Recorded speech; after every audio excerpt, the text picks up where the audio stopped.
guy had just started ziplining when his safety harness started to fray, but he had no clue about the danger.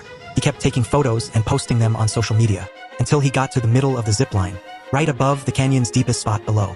Only then did he realize the danger he was in. He grabbed the steel cable above fast to halt himself, but by that point, his safety harness had snapped completely. To keep from falling, he had no choice but to lift his feet and clamp them around the cable too.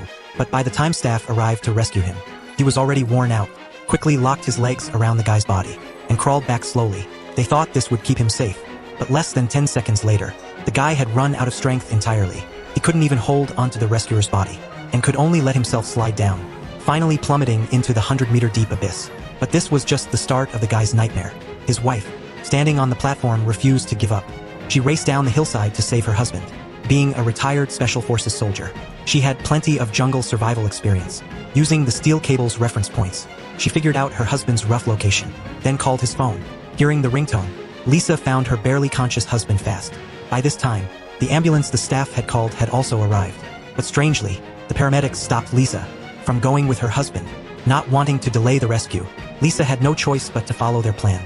She got on a motorcycle and tailed the ambulance closely. But just as they were about to reach the hospital, an SUV suddenly pulled out from the roadside. Lisa couldn't swerve in time and crashed to the ground, losing sight of the ambulance as a result. What she didn't know was, all of this was set up on purpose. When Lisa got to the hospital, the front desk nurse said there was no ambulance bringing her husband in at all. Lisa thought she'd gone to the wrong hospital, so she checked several nearby hospitals, but got the same result. The ambulance had vanished without a trace. Lisa rushed to the police station to report the incident. After hearing what happened, the police chief thought they could start by looking for clues at the zipline site, but the staff there seemed really on edge and claimed they'd never seen Lisa or her husband. Even though he'd greeted them warmly just the day before, Lisa was livid and wanted to tear him apart right then, with no clues to go on.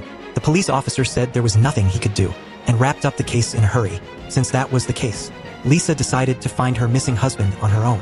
She went back to the zipline platform, slapped the safety clasp onto the staff member roughly, then dragged him down the zipline, all the way to the canyon's deepest spot.